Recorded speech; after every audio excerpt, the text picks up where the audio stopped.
Hey, Jim, play along with me. Go ahead and open up that email I just sent you. We're going to read it together.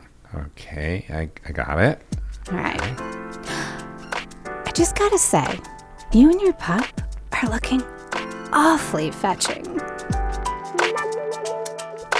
Well, we seem to be into the same things, dogs included. We should get together sometime and see what we unleash. Ooh, that's a nice dog. Does he have a phone number? How do you do it? Okay, Pam. I think we're off to a rough start here. What are we doing? What are we doing? Good question. So these are some of the many dog pun pickup lines I found online when researching our first story. Dog pun pickup lines. I get it. Okay. Yes. Yeah. You're supposed to go to the dog park and try these out. Meeting at the dog parks would always be a great place to meet people because you know that our dogs get along. In the dog-eat-dog dating world, Fido is king. Or queen. Hi, I'm James Jacobson. And I'm Pamela Lawrence. Welcome to Dog Edition, the first show designed for you to listen to while you walk your dogs. First up, you'll hear our story, Must Love Dogs. And later in the show, we introduce you to a surprise dog with a surprising talent. If you like what you hear, follow Dog Edition in your favorite podcast app. Just click that little button and follow Dog Edition so you never miss an episode. So, if you love dogs as much as we do, pause what you're doing, leash up your pup, and let's take a walk. We've got a lot to talk about on today's episode of Dog Edition. Hey, Pepper, want to go for a walk? A recent study conducted by One Poll found that 4 out of 5 dog owners say that how their dog reacts to a date is very important in determining a love match. Actress Lauren Francesca would have to agree. Yeah, it definitely would affect the opinion because I do trust George's opinion. George is her 13-year-old Schnauzer Poodle or Schnoodle. He was destined to be her dog. I did a modeling job on this TV show in 2008, and they had a doggy segment after. And this billionaire CEO comes up to me with a dog. He goes, "This is your dog." And I'm very spiritual. So I was like, it's a sign. It is my dog. And I adopted him that day on the set. Because George has now been in Lauren's life for a long time, he's become a determining factor in who she dates. He's been through many relationships that did not work out. It's really sad. It's very hard on the dogs too, I feel like, because they get attached to whoever you're dating. And it's just very, very hard. According to the poll mentioned earlier, if you're a dog person dating someone who isn't a dog person, that's worse than dating a bad tipper or having a terrible fashion sense or not wanting kids. Leigh Isaacson is CEO of Dig Dates, a new dating app for dog lovers. Dogs are not just the animal in your house. They represent a lifestyle. It is how much you spend on your pets. It is how clean you keep your home. And before you date someone, it might be a good idea to find out just how dog they are. Dogs have gone from the dog house to in your house to in your bed. And I'd say there's a next step of everywhere with you. And so where do you fall on that spectrum is very important because dog people are just as varied as the dogs themselves. Lauren thought she was dating a dog person for 4 years. It was over the course of the relationship that her dog George became progressively ill, and Lauren found out where on the dog person spectrum her boyfriend fell. One night, George was in a medical crisis. He was passed out. I had to give him CPR, and I rushed in my car to the emergency vet. And he was it was the middle of the night. He was like, "Just go to bed. You're, taking my sleep. He's going to die. He's old anyway." Her boyfriend's reaction was a red flag. Lauren was determined to give George whatever medical care he needed. His condition could be improved with open heart surgery, and there was a veterinarian in London who could do it. So she jumped at the chance. Her boyfriend didn't agree with that decision. He's like, you're picking the dog over me. So he got really angry and he's like, because the surgery was not cheap. It was very expensive surgery. About 30 grand for the surgery, and then staying in London for the whole month. The heart surgery was a success. Lauren brought George from London to recover at her childhood home in New York. The boyfriend was still in LA. My boyfriend was still there, pissed off that I spent so much money on the heart surgery, thinking I'm crazy. And he's like, well, if you want to, spend all that money for 2 more years, he's like, dogs die. That's what happens. While in New York, a new medical issue was discovered. George had cancer and would need treatment. Lauren opted to stay in New York during the course of the radiation treatment. My ex was like, well, I just can't wait for you anymore. You're picking the dog over me. That was it. Lauren and her boyfriend were on different ends of the dog-person spectrum. He grew up with dogs, but I guess some people have different philosophies. Lauren's story is exactly the kind that Leigh Isaacson has been hearing over and over from dog lovers. It's what led to the dig dates theory. Our theory is, don't you want to know that up front, right? Don't you want to have these conversations first? Don't you want to, bring these, all of these mixes together to say, is this worth it to move forward and to figure out together or not? That theory may prove to be correct.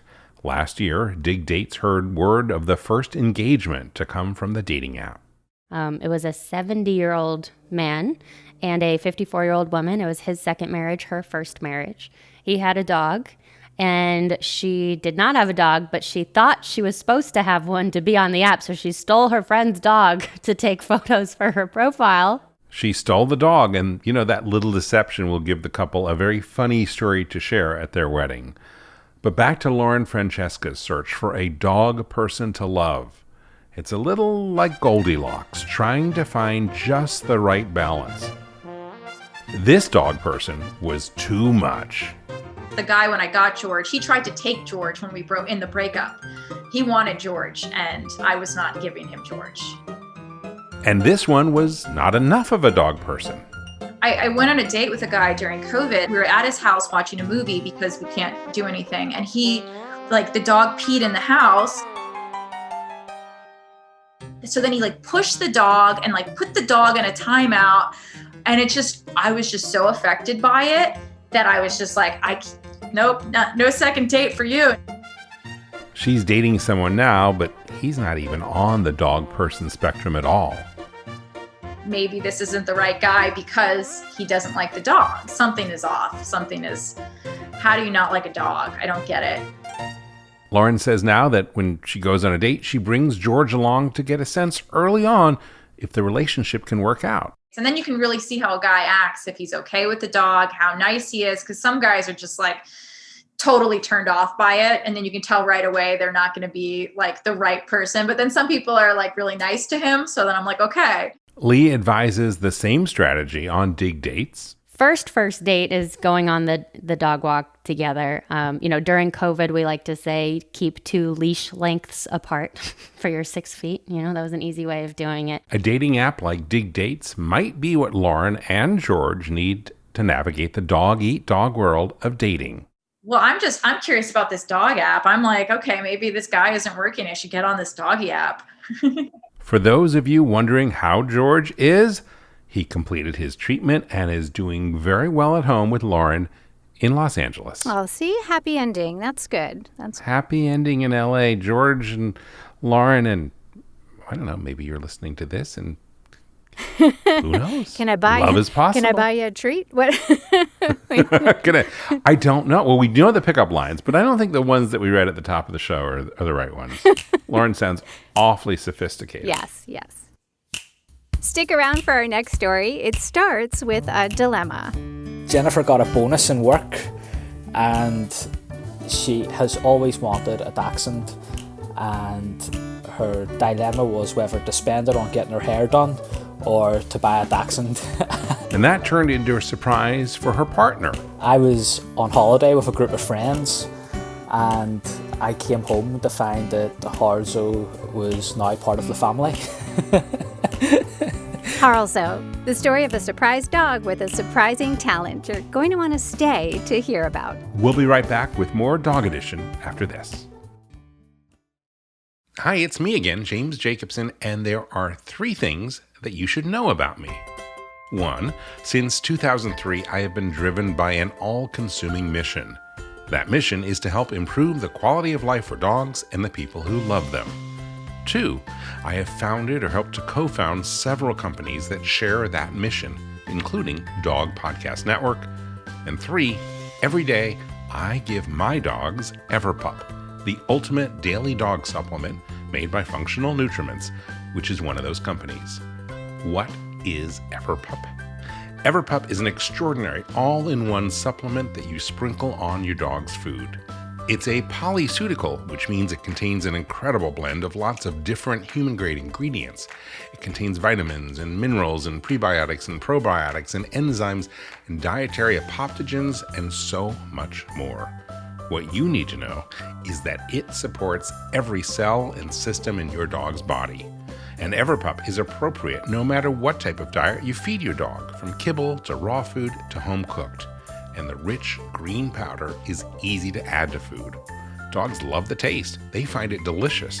And you can even try it yourself because EverPup is made with 100% human-grade ingredients. It's made here in the USA in an FDA-registered and inspected laboratory.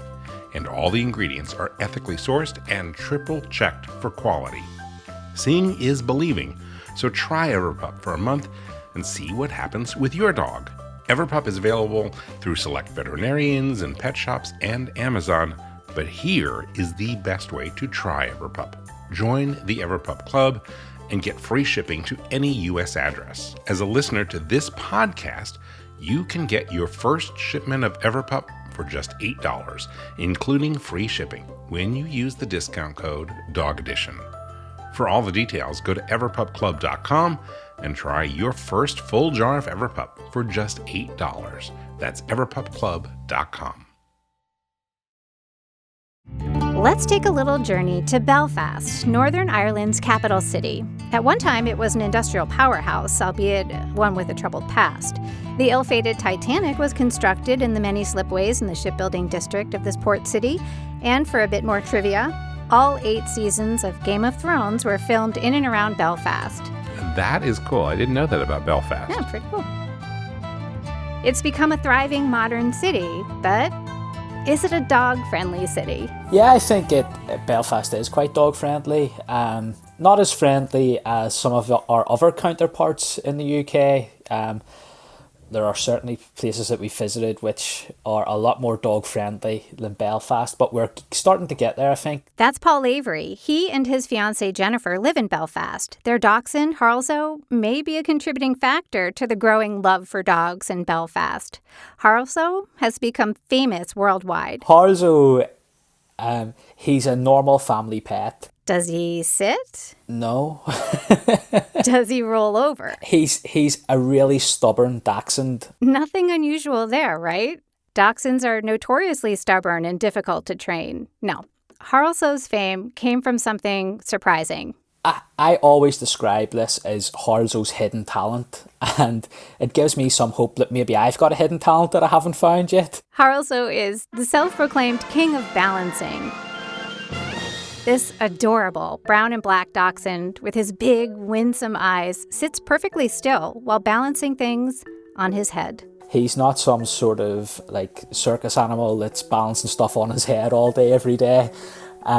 He balances maybe once or twice a week things which are very safe and dog friendly. Things like a cheeseburger, a roll of toilet paper, a baseball, a slinky, a Rubik's Cube, a stack of cookies, and one of my favorites, a house of cards. I would have bet money it was taped together. You know, it actually wasn't as taped together as people imagine. There's little tiny bits of glue on the corners, but it did collapse because I got a lot of messages from people thinking that it was like Photoshop, but we don't even really know how to use those type of things. So I wish I did know how to use Photoshop.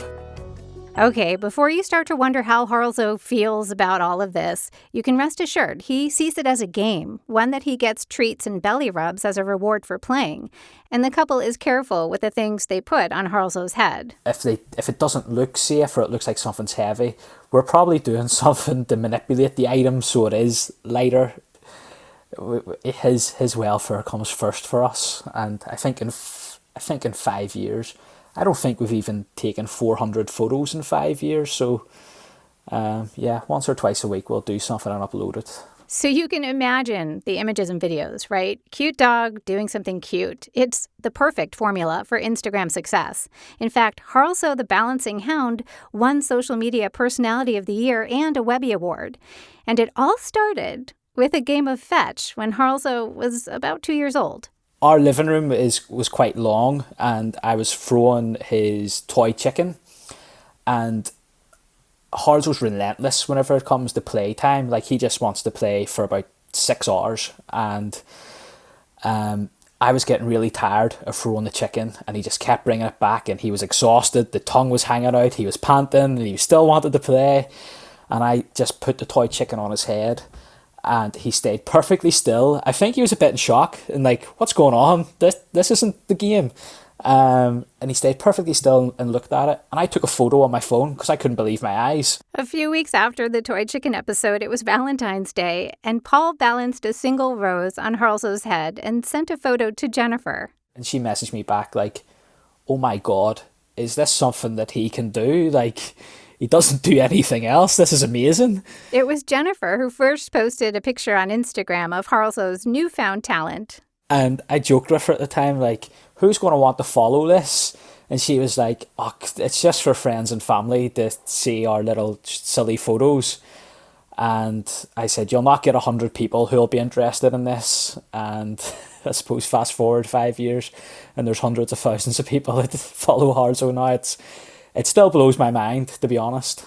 Okay, but being an internet celebrity is not without its stressful moments. We began to feel a little bit under pressure ourselves, like we'd be getting messages like Harso hasn't balanced anything for 2 weeks, and there was an article online in India, and I suppose that's whenever we realised that Harso's a bona fide celebrity, was because there was an article in India that had said that Harso had passed away because we hadn't uploaded in so long.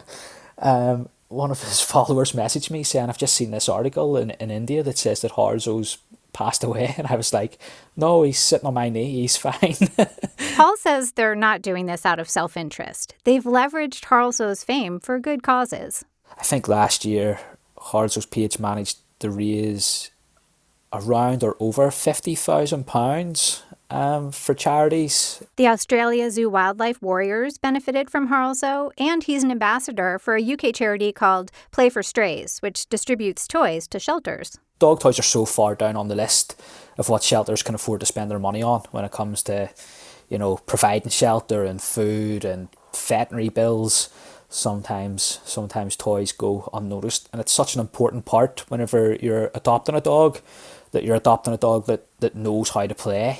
And he's also an ambassador for Dedicated to Dachshunds with IVDD. It's a group that loans equipment to dachshunds in the UK recovering or disabled post-IVDD.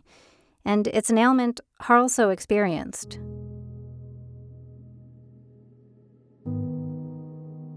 He went down with IVDD. For those listening who don't know what IVDD is, it's a common issue in dachshunds, and I believe also dogs like corgis, those dogs which are low but long, and it stands for intervertebral disc disease. And the easiest way I can describe that is when a disc slips and is pressing on your spine, and unfortunately Harso's burst. He went down one Saturday night and was paralysed at his back legs, and we were very fortunate to be able to get him in and have surgery on Monday morning.